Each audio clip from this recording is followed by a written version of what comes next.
الحمد للہ رب العالمین والعاقبۃ للمتقین والصلاة والسلام علی سید الانبیاء والمرسلین سیدنا و مولانا محمد وعلى آلہ الطیبین الطاہرین واصحابہ الہادین المہدیین واولیاء امتہ وعلماء ملتہ وسائر امتہ اجمعین اما بعد فاعوذ باللہ من الشیطان الرجیم بسم اللہ الرحمن الرحیم وواعدنا موسیٰ 30 لیلۃ واتممناها ب10 فتم میقات ربہ 40 لیلہ صدق اللہ العظیم ان اللہ وملائکتہ یصلون علی النبی یا ایھا الذین آمنوا صلوا علیہ وسلموا تسلیما الصلاۃ والسلام علیک یا سارے پڑھیے الصلاۃ والسلام علیک یا سیدی یا رسول اللہ وعلی آلک و اصحابک یا سیدی یا حبیب اللہ الصلاۃ والسلام علیک یا سیدی یا امام القبلتین وعلی آلک و اصحابک یا سیدی یا جد الحسن والحسین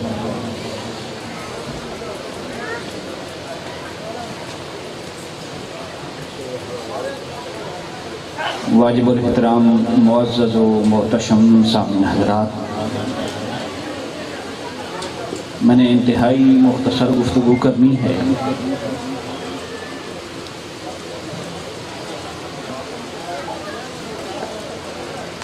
اے میرا مان تو توڑنا نہیں، میں یہ سمجھ کے مختصر گفتگو کر رہے ہیں کہ سارے سمجھو گے اس کا۔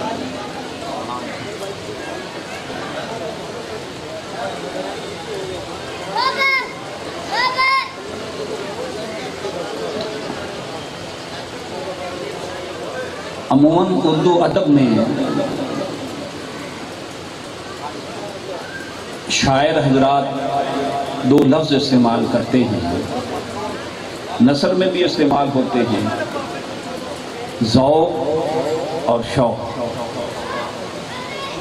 ہم انہیں مترادف المعنی سمجھتے ہیں، مگر میں تو پڑھی لکھی لکھائی باتیں پڑھ کر کرنے والا ہوں، میری اپنی کوئی اسسمنٹ نہیں، مگر جو مجھے ورق گردانی سے ملا ہے وہ یہ ہے کہ ذوق ابتدا ہے اور شوق انتہا ہے۔ ذوق کا تعلق التجا سے ہے، ذوق کا تعلق فریاد اور پکار سے ہے، ذوق کا تعلق مناجات سے ہے، اور شوق کا تعلق ملاقات سے ہے۔ ذوق کا تعلق مناجات سے ہے، میرے سامنے بول۔ ذوق کا تعلق اتنے بیٹھے رہو، تھلے نہیں لاندا میں، لیکن سامنے بول تو ہی گلاں سنانیاں میں۔ ذوق کا تعلق مناجات سے ہے اور شوق کا تعلق ملاقات سے ہے۔ حضرت سیدنا موسیٰ علیہ السلام کی زندگی کا سفر ذوق مناجات سے شروع ہوتا ہے اور شوق ملاقات پر ختم ہوتا ہے۔ اسی سے متعلقہ میں نے قرآن مجید کی ایک آیہ کریمہ کی تلاوت کا شرف حاصل کیا ہے۔ رب کائنات نے فرمایا وَوَعَدْنَا مُوسَىٰ 30 لیلۃ، کہ ہم نے موسیٰ علیہ السلام سے 30 راتوں کا وعدہ کیا۔ فَتَمَّ مِیقَاتُ رَبِّهِ، مگر اس میعاد کو رب کائنات نے بڑھا دیا، 30 راتوں پر اکتفا نہ کیا، 30 راتوں پر اکتفا نہ کیا، اور اس میعاد کو بڑھا کر رب فرماتا ہے ہم نے 40 راتیں کر دیا، 30 سے 40 راتیں کر دیا۔ یہ پہلے 30 راتوں کا حکم کیوں دیا اور پھر 10 بڑھا کر انہیں 40 کیوں کیا؟ جو کچھ عرفاء نے، میں علماء کی بات نہیں کرنا چاہتا، جو کچھ عرفاء نے لکھا ہے وہ یہ ہے کہ پہلی 30 راتوں کا تعلق موسیٰ علیہ السلام کے ذوق مناجات کے ساتھ تھا۔ اگرچہ بظاہر یہ ایک ہی حصہ بیان کیا جاتا ہے کہ 40 راتیں ہیں، مگر اگر 40 راتیں بٹھانا مقصود تھا تو پھر پہلے 30 اور پھر 10 کیوں ساتھ شامل کی؟ شروع سے ہی 40 راتوں کا اللہ رب العزت وعدہ لے لیتا، حکم دے دیتا۔ اور عرفاء فرماتے ہیں کہ پہلی 30 راتوں کا تعلق موسیٰ علیہ السلام کے ذوق مناجات کے ساتھ تھا اور اگلی 10 راتوں کا تعلق شوق ملاقات کے ساتھ تھا۔ 30 راتیں مناجات میں گزری، مناجات کا ذوق جاری رہا اور آخری 10 راتیں ملاقات کے شوق میں گزری۔ بعض عرفاء یہ بھی فرماتے ہیں، میں سارے واسطے کرنا نہیں کرنی جڑے 5-4 سنن گے انہاں واسطے، بعض عرفاء یہ بھی فرماتے ہیں کہ 30 راتوں پر حضرت موسیٰ علیہ السلام کا ذوق مناجات جب اپنے کمال کو پہنچا، اپنے عروج کو پہنچا، تو 10 راتیں شوق ملاقات کی رب العزت نے تربیت کی۔ ذوق مناجات 30 راتیں اپنے عروج پر جاتا رہا، بتدریج بڑھتا رہا، آخر 30ویں رات آئی تو ذوق اپنے کمال کو پہنچ گیا، التجائیں اپنے کمال کو پہنچ گئی، فریادیں اور پکاریں اپنی انتہا کو پہنچ گئی، مناجات اپنی انتہا اور عروج کو پہنچ گئے، تو 10 راتیں اضافہ کر دیا، 10 راتیں اضافہ کر دیا، اور ان 10 راتوں میں ملاقات کا جو شوق پیدا ہوا 30 راتوں میں، ذوق مناجات سے ملاقات کا جو شوق پیدا ہوا، ان 10 راتوں میں شوق ملاقات کے لیے موسیٰ علیہ السلام کی تربیت کی۔ ایک بات یہاں ضمن میرے ذہن سے نکل نہ جائے، پھر آگے چلتے ہیں۔ کوئی تفسیر آپ اٹھا لیں، کسی عالم کی کوئی کتاب اس واقعے پر پڑھ لیں، رب کائنات نے یہاں بھی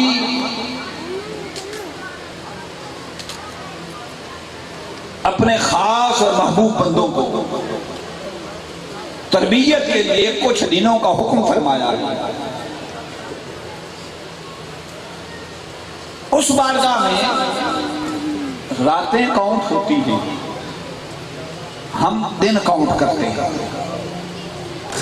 ہم غافل اور سست لوگ ہیں، راتوں کو سوتے ہیں، دن کو کام کرتے ہیں، دن کو دنیا کے کام ہوتے ہیں، رات کو مولا کے کام ہوتے ہیں۔ اب 30 راتیں یا 10 راتیں اور بڑھا دی، کوئی تفسیر اٹھا کے مجھے دکھا دیں، کسی مفتی سے پوچھ کے دکھا دیں، عالم سے یہ پوچھ لیں مسئلہ کہ راتیں موسیٰ علیہ السلام وہاں گزارتے تھے اور دن کو گھر آ جاتے ہوں، یا دن کو اپنے کام کاج میں مصروف ہو جاتے ہوں اور رات کو مناجات کرتے ہوں، ایسا نہیں۔ گھر سے نکلے، راتیں بھی وہیں گزاری اور دن بھی وہیں گزاری،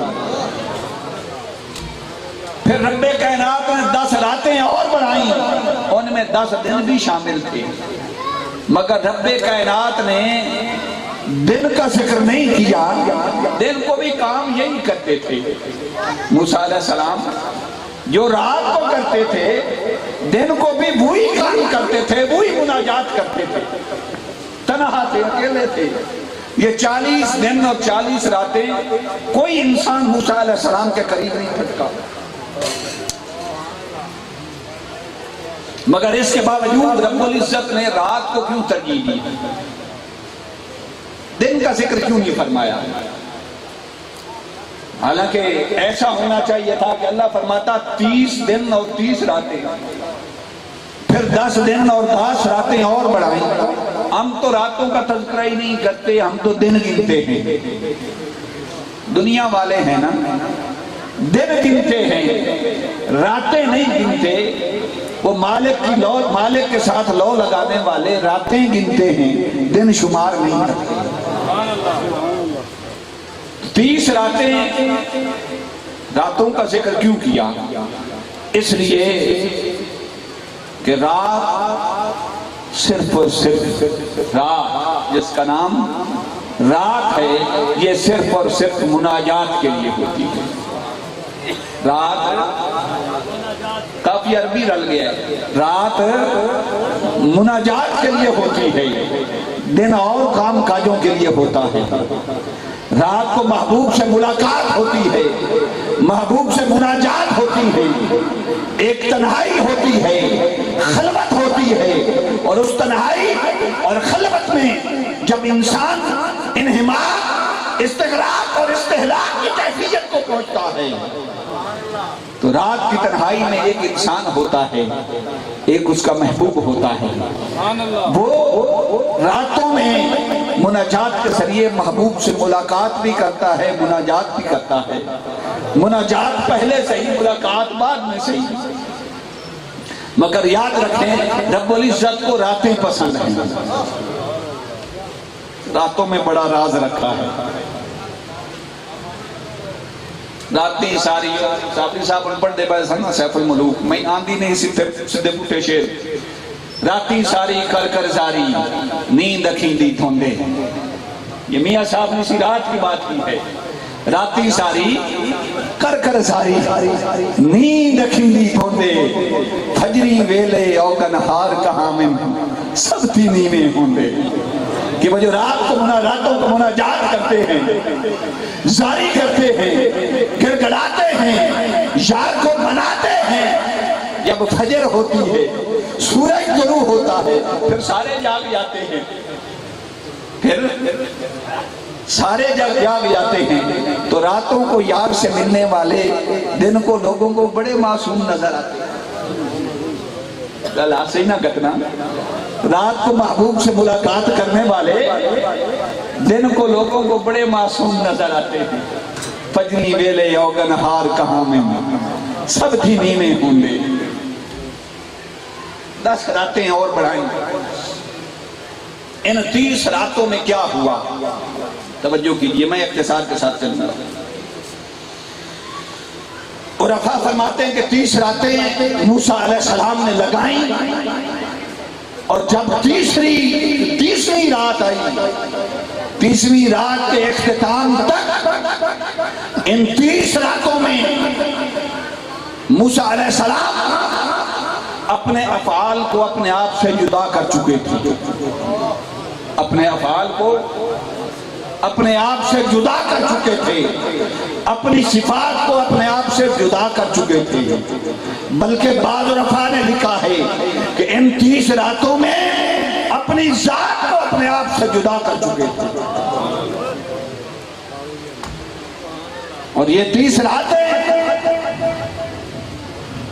موسیٰ علیہ السلام نے عالم ملکوت اور عالم جبروت کا سفر کمپلیٹ کیا. 30 راتوں میں عالم ملکوت اور عالم جبروت کا سفر مکمل کیا. جب اس منزل پر قدم رکھا،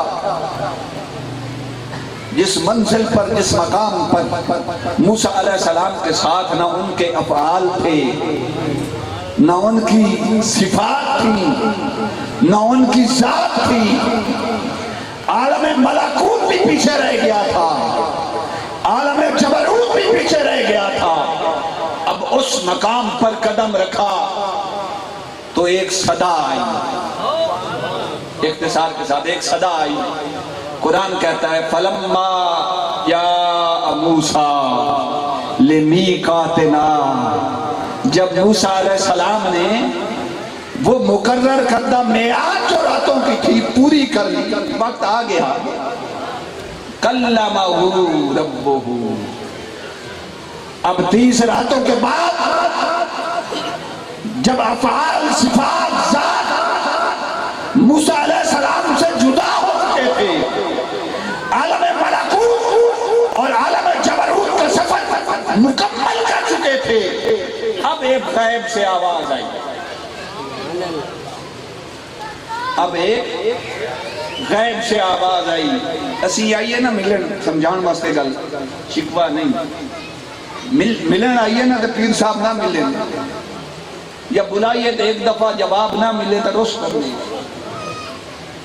اے میں کتنا سفر کر کے آیا، انہوں میری پرواہ ہی کوئی نہیں۔ موسیٰ سے پوچھ، 30 راتیں گڑگڑاتے رہے، 30 راتیں مناجات کرتے رہے، اور ایک مناجات میں اپنے افعال کو بھی اپنے آپ سے جدا کر بیٹھے۔ یہ کیفیت طاری ہو گئی کہ اپنے افعال کو اپنے آپ سے جدا کر بیٹھے، اپنی صفات کو اپنے آپ سے جدا کر بیٹھے، ایمن اپنی ذات کو بھی اپنی آپ سے جدا کر بیٹھے۔ اب تک کوئی جواب نہیں ملا، 30 راتیں گزر گئیں، عالم ملکوت بھی پیچھے رہ گیا، عالم جبروت بھی پیچھے رہ گیا، اب تک کوئی آواز سنائی نہیں۔ جسے پکار رہے ہیں اس نے ابھی تک کوئی جواب نہیں دیا۔ اب جب اس مقام پر پہنچے، ایک ہلکی سی آواز کانوں میں آئی، کلمہ ربہ۔ اچھا یہ جو محبت اور پیار کی باتیں ہوتے ہیں نا، آج نا بندے نہیں پیار دیا گلنا دستے، اللہ بھی نہیں دستا۔ یہ جو محبت کی باتیں ہوتی ہیں نا آپس میں عاشق و معشوق کے درمیان، یہ گلنا اللہ بھی نیک نہیں کرتا۔ کلمہ ربہ، اتنا فرمایا کہ غیب سے ایک آواز آئی، موسیٰ علیہ السلام سے 30 راتوں کے بعد رب ہم کلام ہوا، رب ہم کلام ہوا۔ کیا کہا، کیا کلام کیا یہ نہیں پتا۔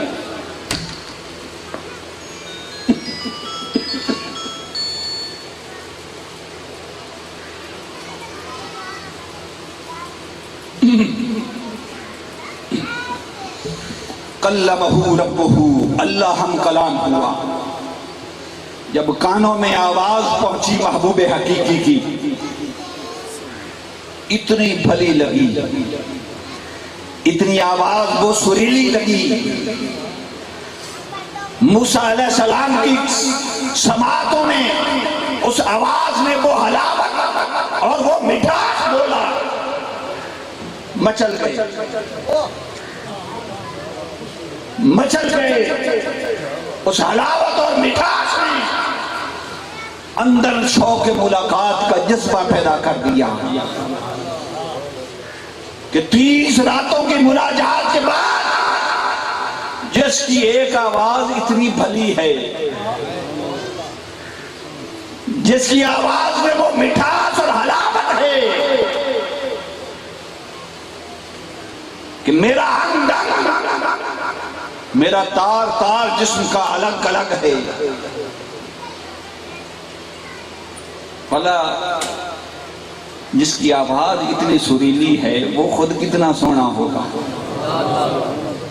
یہ شوق پیدا ہوا، غیب سے آواز آئی تو جس کی آواز اتنی سریلی ہے، اتنی میٹھی ہے، جس کی آواز میں اتنا شوق اور مٹھاس اور حلاوت ہے، وہ یار کتنا سونا ہوگا۔ بس یہ جذبہ پیدا ہوا، ملاقات کا شوق پیدا ہوا۔ عرض کی رب ارنی انظر الیک۔ اچھا ایک بات میرے ذہن سے نکل نہ جائے، یہ جو آواز آئی تھی موسیٰ علیہ السلام کو، کلام ہوا تھا، یہ کلام مقام ذات پر نہیں ہوا۔ موسیٰ علیہ السلام کی ذات اگرچہ موسیٰ علیہ السلام سے جدا ہو چکی تھی، مگر رب کائنات نے مقام ذات سے کلام نہیں فرمایا۔ اللہ نے اپنے مقام ذات سے موسیٰ علیہ السلام سے کلام نہیں فرمایا، بلکہ مقام صفات سے آیا، مقام صفات سے آواز دی، مقام صفات سے آواز دی، ذات کے دیدار کی تڑپ پیدا ہو، دیدار کی اندر تڑپ پیدا ہوئی، عرض کی رب ارنی انظر الیک، مولا تو مجھے اپنا آپ دکھا دے، کتنا سونا ہے، میں تجھے دیکھنا چاہتا ہوں۔ آواز آئی لن ترانی، یہاں خیانت ہوتی ہے معنی کرنے میں، یہ آواز آئی موسیٰ تو مجھے کبھی نہیں دیکھ سکتا۔ بتائیے عاشق کو اگر محبوب کی طرف سے کوئی ایسا پیغام آ جائے کہ ساری زندگی تیرے اور میرے درمیان جو حجابات ہیں تو کچھ کر لے نہیں رکھ سکتے، بتائیے عاشق کا کتنا دل ٹوٹے گا۔ بس خاموشی نہ سنو، کتنا دل ٹوٹے گا، اس کے دل پر کیا کیا بات گزرے گی۔ رب کائنات علیم بذات الصدور ہے، اور اس سے بڑی لجپال ذات کون ہے، اس سے بڑا دلوں کا حال جاننے والا کون ہے۔ اس لیے فرمایا لن ترانی، موسیٰ تو مجھے ابھی نہیں دیکھ سکتا، تو مجھے ابھی نہیں دیکھ سکتا۔ کیا مطلب؟ موسیٰ ابھی اس مقام پر نہیں پہنچا جس مقام پر تو مجھے دیکھ سکتا ہے۔ مولا اپنے افعال بھی فنا کر دیے، اپنی صفات بھی فنا کر دی، ایمن اپنی ذات بھی فنا کر دی مناجات میں، ابھی مقام صفات سے آواز دیتا ہے، ابھی ابھی مقام صفات سے آواز دیتا ہے کہ نہیں دیکھ سکتا۔ اور امام جعفر الصادق فرماتے ہیں، سنیے توجہ سے، رب نے جب کلام کیا اور فرمایا لن ترانی، موسیٰ تو مجھے ابھی نہیں دیکھ سکتا، امام جعفر الصادق فرماتے ہیں کہ اللہ رب العزت نے یہ مقام صفات سے کلام فرمایا، مقام صفات سے کلام فرمایا تھا، مقام ذات سے کلام نہیں فرمایا تھا۔ عرض کی مولا کیسے؟ فرمایا موسیٰ ذات تو فنا ہو گئی، ذات تو فنا ہو گئی، پر تجھے پتا ہے نا کہ فانی باقی کو نہیں دیکھ سکتا، تو ابھی مقام فنا پر کھڑا ہے، اور فانی جو ہے موسیٰ یہ باقی کو نہیں دیکھ سکتا۔ مولا وہ بقا کیسے ملے گی؟ فرمایا بقا شعور ذات کے فنا ہونے کے بعد ملتی ہے۔ ایک ہے ذات، ایک ہے کچھ تا سمجھو جڑے سمجھ سکتے ہو، ایک ہے ذات اور ایک ہے شعور ذات۔ ذات فنا ہو چکی تھی مگر موسیٰ علیہ السلام میں شعور ذات ابھی باقی تھا۔ کیا؟ شعور ذات باقی تھا، ذات جدا کر چکے تھے مگر وہ ذات کا شعور باقی تھا۔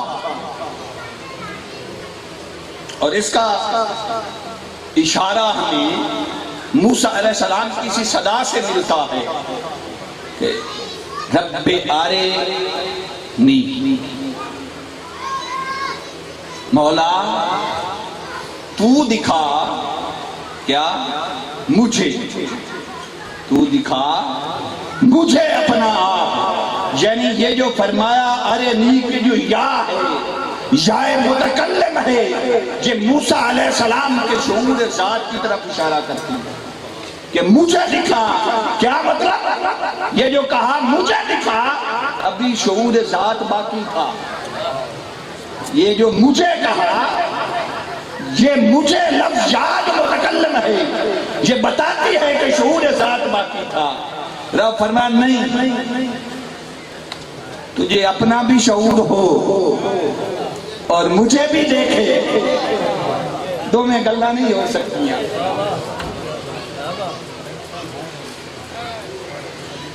پہلے شعور ذات کو فنا کر، پھر مقام بقا پر قدم رکھ۔ اگلی 10 راتیں اب سنیے، اگلی 10 راتیں جو ہوئی، عرفاء فرماتے ہیں اب موسیٰ علیہ السلام کی تربیت کیسے ہوئی شعور ذات فنا کرنے میں۔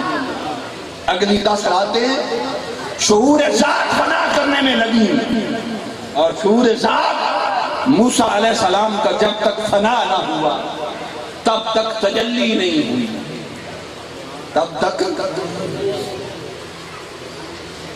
بڑی عجیب گل سنو، تجلی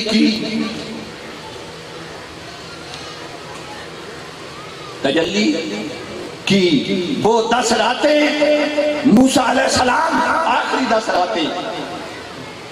کوئی میرے کلام کا تسلسل ٹوٹے تو آپ ذہن میں رکھیں گے۔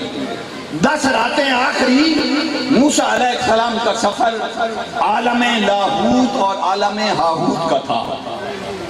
پہلی 30 راتیں عالم ملکوت اور عالم جبروت میں رہے، اور اگلی 10 راتیں عالم لاہوت اور پھر عالم ہاہوت تک پہنچے۔ اب جب عالم ہاہوت پر پہنچے شعور ذات ختم ہو چکا تھا۔ اب کیا ہوا؟ اب تجلی ہوئی۔ فلما تجلی ربہ، نشانی دی تھی نا اللہ نے، وَلَٰكِنْ انظُرْ إِلَى الْجَبَلِ، ابھی مجھے نہیں دیکھ سکتا، پہاڑ کی طرف دیکھ، ابھی مجھے نہیں دیکھ سکتا، پہاڑ کی طرف دیکھ۔ دیکھا پہاڑ کی طرف، تجلی ہوئی۔ فَلَمَّا تَجَلَّى رَبُّهُ لِلْجَبَلِ، پہاڑ پر تجلی کی۔ آپ کو ایک نادر مسئلہ بتانا چاہتا ہوں، باریک سا مسئلہ، سمجھ میں آئے گا انشاءاللہ۔ جَعَلَهُ دَكًّا وَخَرَّ مُوسَىٰ صَعِقًا، پہاڑ ریزہ ریزہ ہو گیا، پہاڑ ریزہ ریزہ ہو گیا، موسیٰ علیہ السلام بے ہوش ہو کر گر گئے۔ اب یہ جو تجلی ہوئی، عرفاء فرماتے ہیں، کچھ لوگ کہتے ہیں کہ تجلی پہاڑ پر ہوئی اور موسیٰ علیہ السلام گر پڑے۔ مجھے یہ بتائیے کہ تجلی کسی اور پر ہو اور بے ہوش کوئی اور ہو، یہ بھی کوئی تک بنتا ہے؟ ظالمو موسیٰ علیہ السلام وہیں کھڑے تھے، تواڈے نال نہیں جڑے کہندے نے انہاں نال۔ موسیٰ علیہ السلام وہیں کھڑے تھے پہاڑ پر، تجلی ہوئی۔ اب تم نے موسیٰ علیہ السلام کا مقام کیا سمجھا؟ تم نے طور کو موسیٰ سے زیادہ مقام دے دیا کہ طور پر تجلی ہوئی، موسیٰ علیہ السلام پر نہیں تجلی ہوئی۔ کیسے ہوئی؟ تجلی ربہ، اللہ نے تجلی کی، اور سیدھی ڈائریکٹ تجلی کی موسیٰ علیہ السلام پر، سیدھی تجلی کی موسیٰ علیہ السلام پر۔ اب شیخ ابو عثمان المغربی فرماتے ہیں کہ موسیٰ علیہ السلام پر اللہ رب العزت نے تجلی کی، اور امام جعفر الصادق فرماتے ہیں کہ یہ تجلی بھی مقام صفات سے کی، مقام ذات سے اللہ نے تجلی نہیں کی، یہ تجلی بھی مقام صفات سے کی۔ موسیٰ علیہ السلام پر تجلی پڑی جس طرح سورج کی روشنی آئینے میں پڑتی ہے، دیکھتے ہیں نا؟ اب آئینے میں پڑنے کے بعد روشنی کدھر جاتی ہے؟ ریفلیکشن ہوتا ہے، لائٹ ریفلیکٹ ہوتی ہے، منعکس ہوتی ہے۔ یہ سورج کی کرنیں آئینے پر پڑنا اور پھر ان میں ریفلیکشن پیدا ہو جانا، انعکاس پیدا ہو جانا، یعنی شعاؤں کا پلٹ جانا، یہی انعکاس ہے نا، شعاؤں کا ایک خاص زاویہ پر پلٹ جانا، اس کو انعکاس کہتے ہیں۔ یہ شیشے سے شعائیں منعکس کیوں ہوتی ہیں؟ کبھی سوچا ہے؟ شعائیں منعکس اس لیے ہوتی ہیں کہ شیشہ ان شعاؤں کو جذب نہیں کر سکتا، سمجھ رہے ہیں؟ شیشہ ان شعاؤں کو جذب نہیں کر سکتا۔ اگر شیشے میں یہ صلاحیت ہو کہ وہ سورج کی شعاؤں کو جذب کر لے تو پھر تو انعکاس ہی نہ ہو، بس ٹکراتی ہیں شیشے سے، شعائیں ٹکراتی ہیں شیشے سے پھر پلٹ جاتی ہیں۔ مگر اتنا ضرور ہے کہ جب پڑتی ہیں تو ان میں روشنی اور ہوتی ہے، جب پڑتی ہیں شیشے پر تو روشنی اور ہوتی ہے، جب منعکس ہوتی ہیں تو روشنی اور ہوتی ہے، سمجھے؟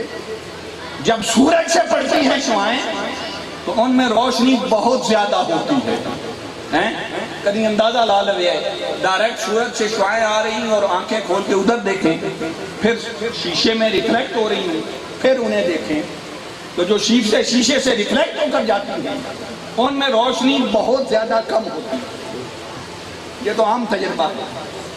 اور جب آتی ہیں تو ان میں روشنی بہت زیادہ ہوتی ہے۔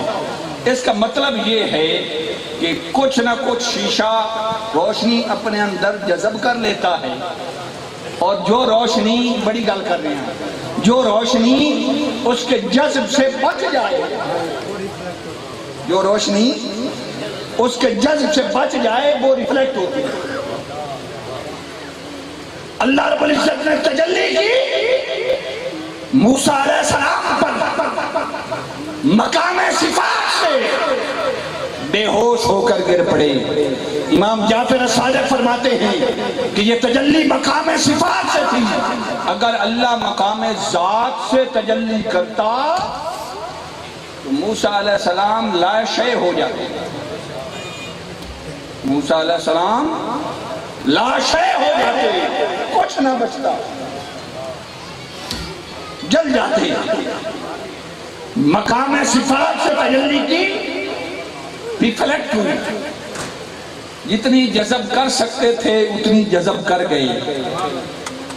ان کا بے ہوش ہونا بھی، اس میں کوئی گستاخی اور بے ادبی نہیں، میں مسئلہ سمجھا رہا ہوں، مولوی کو میں فتوی نہ لا دے۔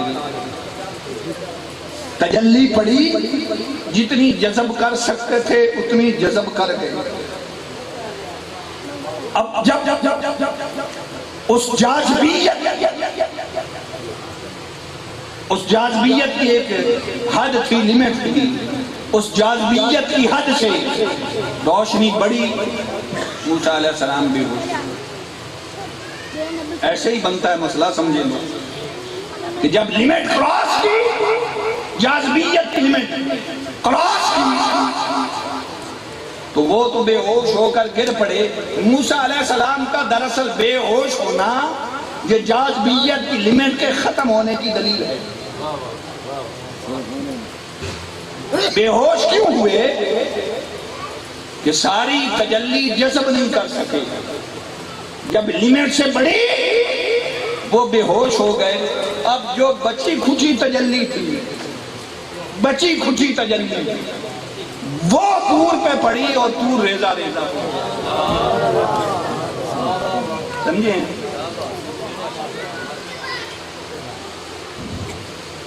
دوبارہ ہوش میں آئے، مگر جو دوبارہ ہوش میں آئے، مولانا روم نے بڑی سونی گل کی تھی، میں اکثر کرتا ہوں، آج یہ بات میں کھل کے کر رہا ہوں، موقع نہیں ملتا کئی باتیں کھل کے کرنے کا۔ اب جب ہوش آیا تو مولانا روم فرماتے ہیں محرم این ہوش، جو تجلی سے پہلے ہوش تھا وہ ہوش کیا ہے، اور جو تجلی کے بعد ہوش آیا وہ ہوش کیا تھا۔ مولانا روم فرماتے ہیں محرم این ہوش جز بے ہوش نیست، یہ جو تجلی سے پہلے کا ہوش ہے، یہ جب تک فنا نہ ہو جائے وہ تجلی کے بعد والا ہوش نہیں آتا، وہ تجلی کے بعد والا ہوش نہیں آتا۔ اور اس کی مثال مولانا روم نے بڑی خوبصورت دی ہے، مر زباں را مشتری، اسی شعر کا دوسرا مصرع، مر زباں را مشتری چوں گوش نے۔ مولانا روم فرماتے ہیں کیوں موسیٰ علیہ السلام کو بے ہوش کیا گیا اور یہ ہوش کیوں لایا گیا؟ مولانا روم فرماتے ہیں کہ اس لیے کہ زبان کا خریدار کان سے بڑا کوئی نہیں ہوتا۔ نہیں سمجھے؟ زبان کا خریدار کان سے بڑا کوئی نہیں ہوتا، اور جنہوں سنی میں کوئی نہ انہوں زبان تے لطافت دی قدر نہ کی پتا، سمجھے ہو؟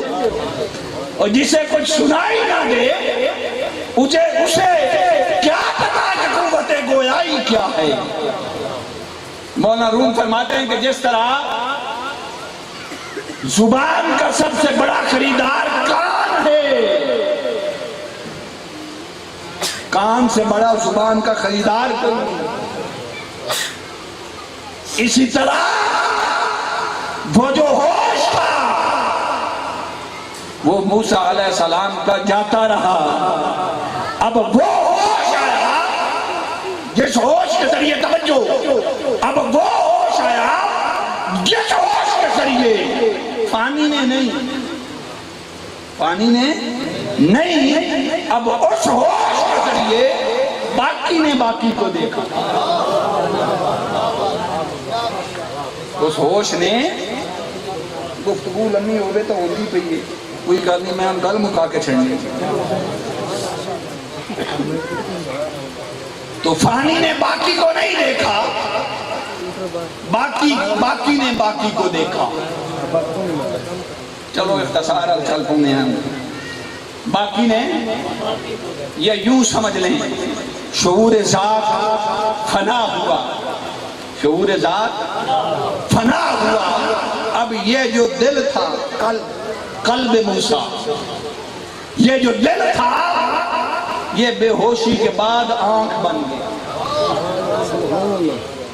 ان آنکھاں نال نہیں تکیا، یہ جو دل تھا یہ بے ہوش ہونے کے بعد جب ہوش آیا تو یہ دل آنکھ بن گیا، اب اس آنکھ کے ذریعے تکا۔ اب رب نے فرمایا فلما فاق، اب جب یہ ہوش آیا تو کیا کیا؟ تبت الیہ، توبہ کی، موسیٰ علیہ السلام نے توبہ کی، تبت الیہ۔ بھئی اسی تو یہ سمجھنے ہیں کہ توبہ گناہ تو کیتی جانی ہے، اسی گناہ کر کے گناہ سمجھتے ہی توبہ کا دی کرنی ہے کہ توبہ گناہ سے کی جاتی ہے۔ دسو موسیٰ علیہ السلام کیڑا گناہ کیتا سی؟ نبی تو معصوم عن الخطا ہوتا ہے، نہیں ایسی بات نہیں، توبہ کے درجات ہوتے ہیں، اور توبہ کے درجات انسانوں کے درجات کے مطابق ہوتے ہیں۔ عاشقوں کے ہاں توبہ درجات کی بنیاد پر ہوتی ہے۔ غلطی کیا ہوئی؟ آج کی مولا غلطی یہ ہوئی، گناہ یہ ہوا، یہ ان کے ہاں گناہ ہے، عاشقوں کے ہاں، کہ عاشق نے گناہ کیا کیا کہ عاشق نے اپنی ذات کو فنا کیے بغیر محبوب سے ملاقات مانگ لی، یہ گناہ کیا کہ اپنی ذات کو فنا کیے بغیر یار سے حجابات ہٹانے کا مطالبہ کر دیا، ملاقات کا مطالبہ کر دیا۔ فرمایا موسیٰ نہیں، اب جب ہوش آیا تو سمجھ آئی انی تبت الیہ، مولا میں نے جو وہ دیدار مانگا تھا نا اس حال میں، اس حال سے توبہ کرتا ہوں۔ ایک اور گل کر دیں، میرے ذہن میں آ گئی یہ بات۔ موسیٰ علیہ السلام نے یہاں زندگی کی محنت کے بعد اس توبہ کے درجے پر پہنچے۔ ایک سٹرگل کی پوری زندگی، محنت اور کاوش ہے پوری زندگی کی، اور زندگی میں ایک دفعہ یہ ایک توبہ نصیب ہوئی ہے۔ زندگی میں ایک دفعہ یہ ایک توبہ نصیب ہوئی ہے۔ میرے آقا کو 63 برس روزانہ 70 مرتبہ یہ توبہ نصیب ہوتی ہے۔ میں نے پہلے عرض کیا کہ اس سے مراد گناہ سے توبہ نہیں، اس سے مراد فنا سے بقا کا سفر ہے۔ اور موسیٰ علیہ السلام نے بقا کی ایک سیڑھی پر قدم رکھا۔ مصطفیٰ 63 برس ہر روز 70 بقا کی سیڑھیاں طے کرتے ہیں۔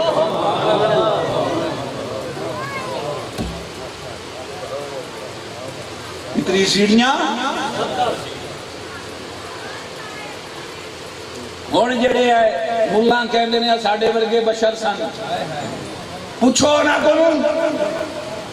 کہ کہاں 63 کو ضرب دیں 70 سے، 63 کو ضرب دیں 360 سے، اور 360 کو ضرب دیں 70 کو ضرب دیں 360 سے، 70 روزانہ 360 سال کے دن، 70 کو ضرب دیں 360 سے، پھر اس کو ضرب دیں 63 سے، کتنے بنتے کیلکولیٹ کر کے اس میں سے ایک مرتبہ ایک درجہ موسیٰ علیہ السلام کا رکھ لینا، باقی درجات شمار کر کے اب ملا سے پوچھنا، ملا بتا موسیٰ کا تو یہ مقام ہے، موسیٰ علیہ السلام کا تو یہ مقام ہے، اب بتا میری سرکار کے بارے میں تیرا کیا خیال ہے؟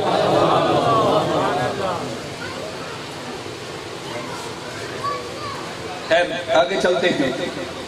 توبہ کی تجلی پڑی، اسی دوران ایک واقعہ بڑا خوبصورت ہے۔ موسیٰ علیہ السلام نے جب یہ التجا کی تھی نا اور تجلی پڑی تھی، اس سے پہلے اللہ نے فرمایا موسیٰ ذرا آنکھ بند کر، بڑا کہتا ہے رب ارنی، ذرا آنکھ تو بند کر۔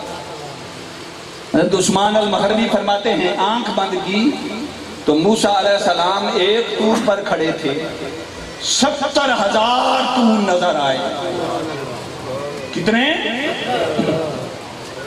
70,000 طور نظر آئے، اور ہر طور پر ایک عاشق بشکل موسیٰ، ہر طور پر ایک عاشق بشکل موسیٰ التجا کر رہا تھا رب ارنی انظر الی۔ فرمایا موسیٰ وہ کتے اسمان دے نہ رہ جانی، کتے اسمان دے نہ رہ جانی کہ میں کلہ ہی عاشق ہوں۔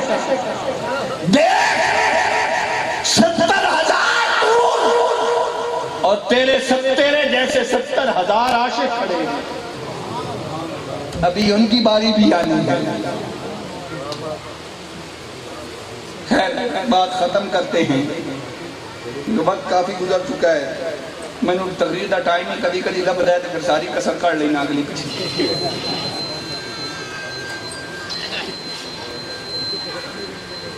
ہوش میں آئے چل میں بات مختصر کرنے لگا ہوں۔ اب یہ ہوش کیسے آیا؟ ایک حکایت سنانا تو پھر مولانا روم دی گئی حکایت ہے موسیٰ علیہ السلام دی بیوی دا واقعہ 10 منٹ میں گفتگو کرو، اچھڑنا نہیں۔ عید کا دن تھا، اسی فنا اور بقا پر محبوب کی ملاقات اور دیدار کیسے نصیب ہوتا ہے۔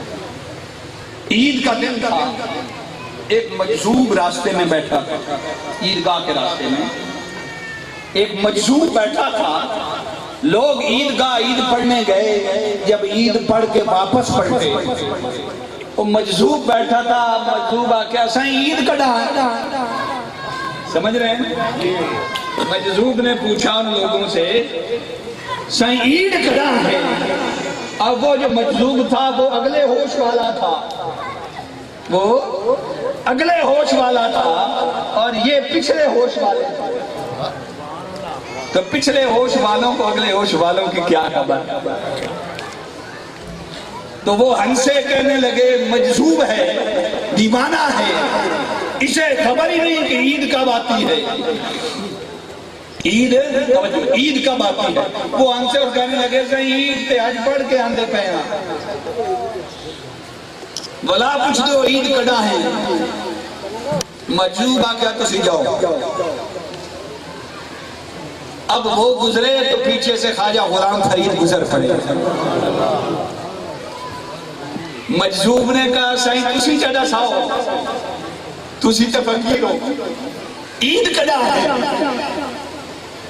تو خواجہ صاحب فرماتے ہیں مسکرائے، اس کو پکڑا مجذوب کو اور پکڑ کر فرمانے لگے یار ملے جڑا عید تھی سی ادا یار مل سی جڑا۔ وہ مجذوب نے پکڑ لیا ہوگا کہ بندہ پتے آ رہا ہے مجھ چھڑنا نہیں، ان گل پوری کر کے چھڑا۔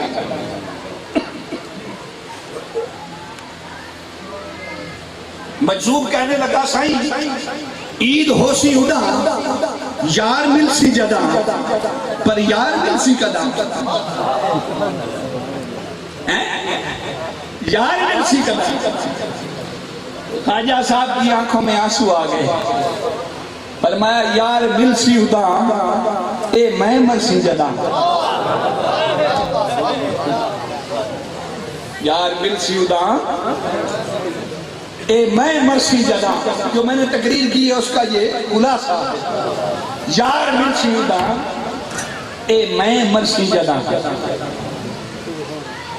او جا کے ہونا آتی ہے چھڑ کے نہ جا بابا فرید، گل پوری دس کے جا۔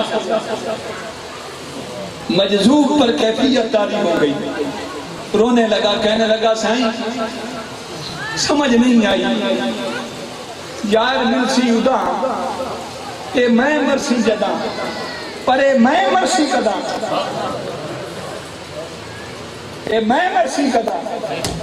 خواجہ غلام فرید مسکرائے، فرمایا یار چاسی جدا اے میں مرسی ادا یار چاسی جدا۔ تو یہ میں بھی تب بنتی ہے جب یار چاہتا ہے۔ بس میرے ذہن میں یہ حکایت آ گئی، میں نے کہا بات سمجھائی، کسی کو سمجھ آئی کسی کو نہ آئی، میں حکایت کا ذریعہ کرتا چلا جاتا۔ واپس پلٹے اور دو شیر مولانا روم دے جیڑا انہوں نے واقعہ کنکلوڈ کیتا جب موسیٰ علیہ السلام واپس گھر آئے۔ اب مسئلہ یہ بنا، توجہ سے سنیے، آرے پھر امیدی گالے جنہوں اقبال 100 سال بعد بھی پیر آدھائے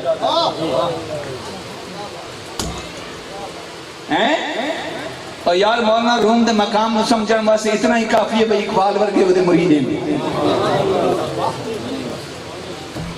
اس سے زیادہ پوچھنے کی کیا ضرورت؟ جس دے مرید اقبال ورگے ہوئے ہیں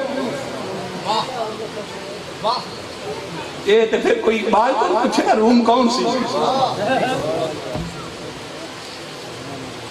مولانا روم فرماتے ہیں کہ موسیٰ علیہ السلام گھر پلٹے، اب اندر چھپ کے بیٹھ گئے، دروازہ بند کر لیا، اور تو اور رہے، بیوی سے ملاقات بھی بند کر حضرت صفورہ سے۔ ایک دن وہ پردے کے پیچھے کھڑی تھی، کہنے لگی حضرت دوسرے تو غیر صحیح، میں نے تو ساری زندگی آپ کے ساتھ گزاری ہے، وہ رب سے جو ملا ہے، وہ جو چہرے پر تجلیات اور مانا ہے، کیا انہیں میں بھی نہیں تک سکتی؟ مولانا روم فرماتے ہیں کہ موسیٰ علیہ السلام فرمایا صفورہ ٹھہر جا، مجھے رب سے پوچھ رہے تھے۔ ہن گل سنو مولانا روم مولانا روم فرماتے ہیں روح موسیٰ بارے کے انگیختہ پیش روح او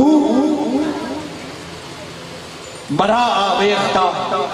مولانا روم فرماتے ہیں کہ موسیٰ علیہ السلام توجہ آ کر بیٹھ گئے گھر، اب چہرہ چھپانے کی کوشش کرتے ہیں، ہائے چہرہ چھپانے کی کوشش کرتے ہیں، چہرے پر جو کپڑا ڈالتے ہیں جل جاتا ہے۔ وہ جو انوارات اور تجلیات وہ چھپانے کے لیے چہرے پر جو کپڑا ڈالتے ہیں جل جاتا ہے۔ سوچا کوئی بندہ آئے گا تو نابینا ہو جائے گا، رب کی بارگاہ میں عرض کی مولانا روم فرماتے ہیں کہ موسیٰ علیہ السلام اللہ کی بارگاہ میں پھر عرض کرتے ہیں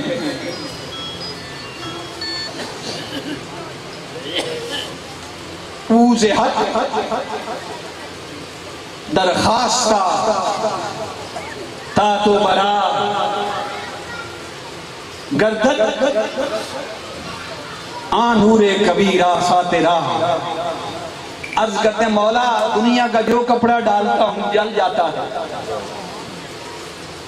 کوئی علاج بتا، ہے بڑی سنی غلطی تھی، کوئی علاج بتا، کوئی وہ بھی کپڑا ہوگا دنیا میں، اے تسی کی لین آندے ہوئے تھے۔ عرض کی مولا کوئی وہ بھی کپڑا ہوگا اس دنیا میں جو تیرے انوار و تجلیات کو اپنے اندر جذب کر سکے، یعنی جلے نہ، چہرے پر ڈالوں تو جلے نہ، جذب کر سکے۔ اوز حق درخواستہ تا تو برا گرددہ نور کبیرہ سا تیرا، کہ یہ تیرا نور وہ کپڑا ڈھانپ سکے، چھپا سکے۔ آواز آئی،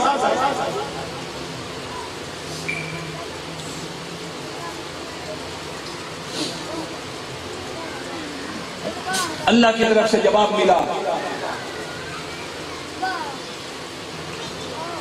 تو برا گفت، ہائے ہائے ہائے ہائے، تو برا گفت از غلیمت ساز ہی، تو برا گفت از غلیمت ساز ہی، آن لباس عارف آمد امی۔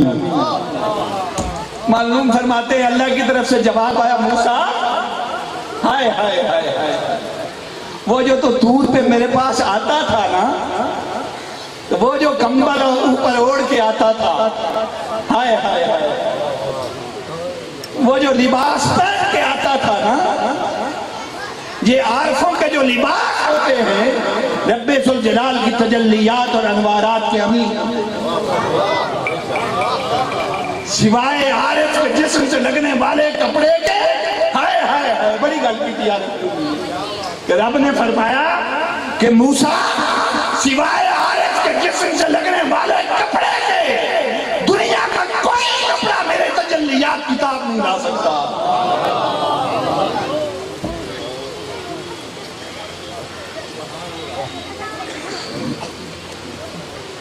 پھر کیا ہوا؟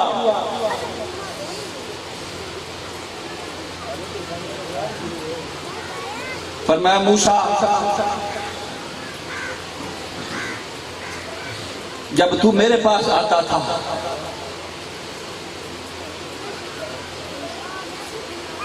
تو اپنے اوپر کپڑا لے کے آتا تھا، کمبل لے کے آتا تھا،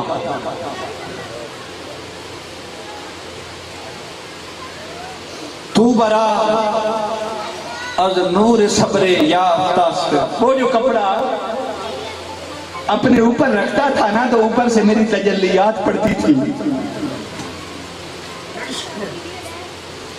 نور جان در تار و پوس تافتاست۔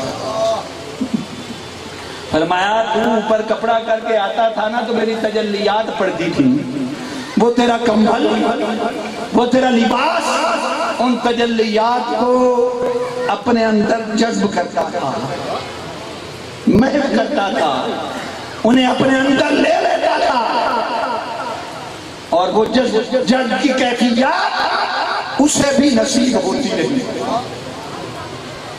آئے ہائے اب کیا ہوا؟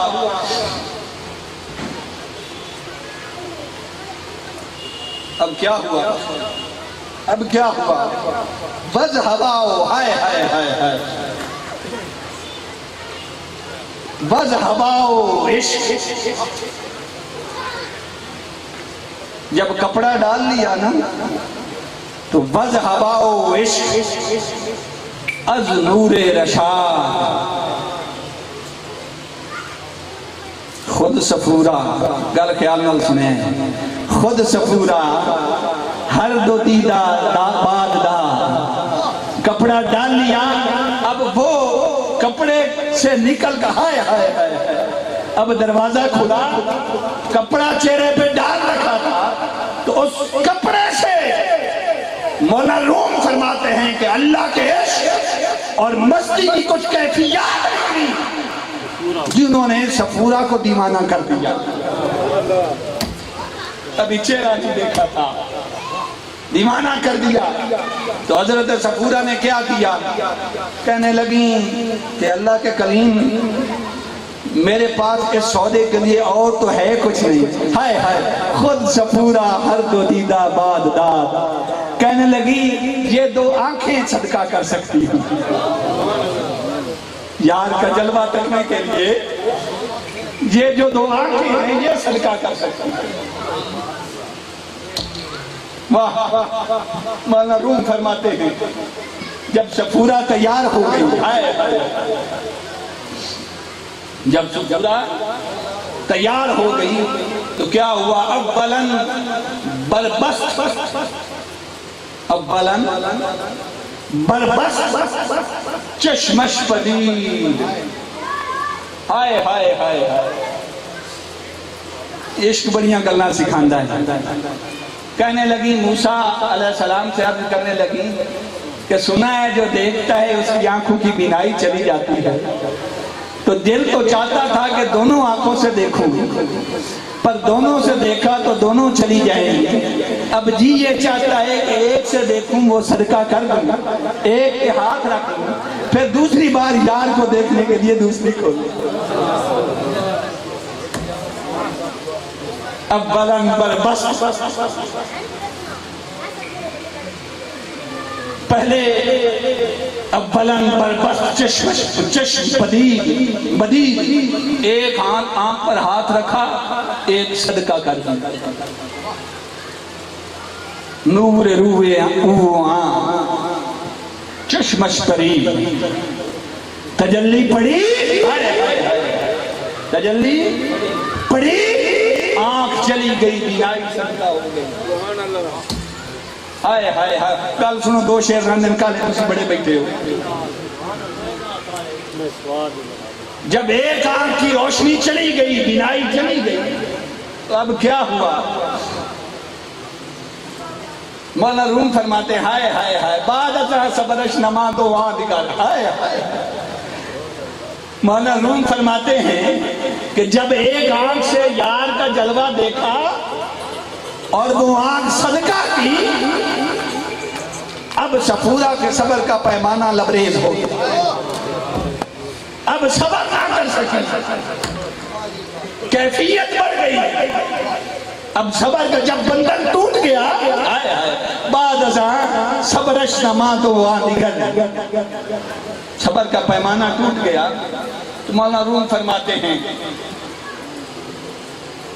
کہ بر کشاد و کرد خرج کمر، مولانا روم فرماتے ہیں کہنے لگی یہ چاند جو چمکا ہے تیرے چہرے پہ، یہ جو کمر کی لاٹ آئی ہے، یہ چاند کی تجلیات پڑی ہے، ایک صدقہ کر دی ہے، اے موسیٰ ابھی دوسری بات، اب میرے صبر کا پیمانہ لبریز ہو چکا ہے، یار کو دیکھے بغیر نہیں رہ سکتی، میں دوسری سے کھولتی ہوں، پھر تجلی کر دوسری بھی صدقہ کرنا۔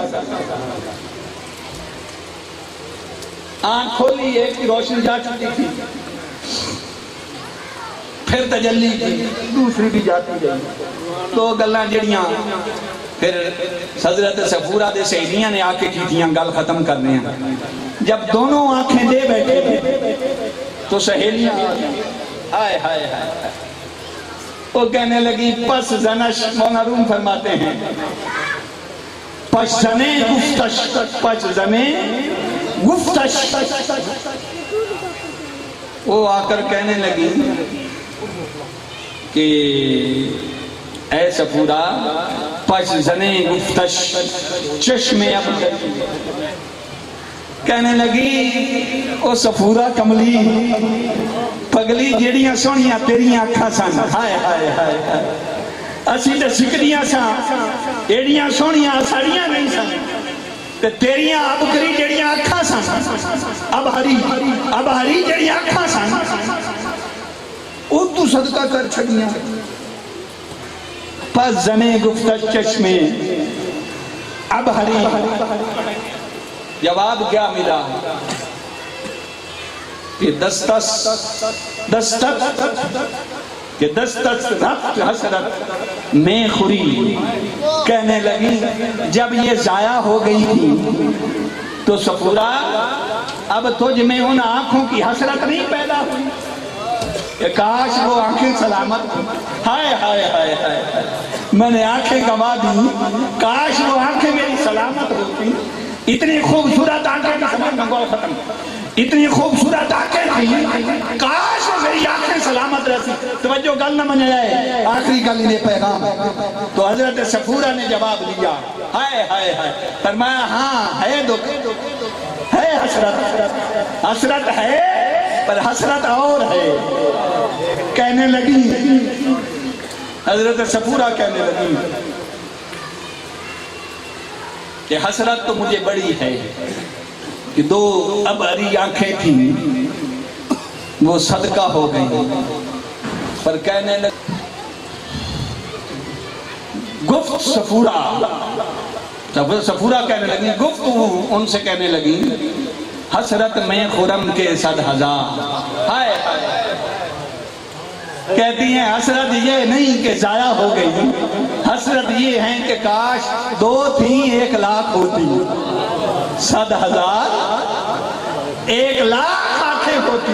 ہائے ہائے ہائے اور 1,00,000 آنکھیں ہوتی تو کیا دید دبو دے تا ہمیں قدم نثار. یہ 2 نہیں 1,00,000 آنکھیں ہوتی تو 1,00,000 بار یار کا جلوہ نصیب ہوتا اور 1,00,000 بار ایک آنکھ کر کے یار کے جلوے پہ نثار.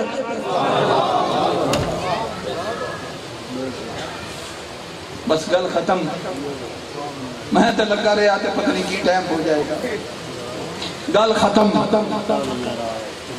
کہ یار مل سی ادا اے میں مرسی جدا، اے میں مرسی جدا اے میں مرسی ادا یار چاسی جدا. وما علیہ الا البلاغ.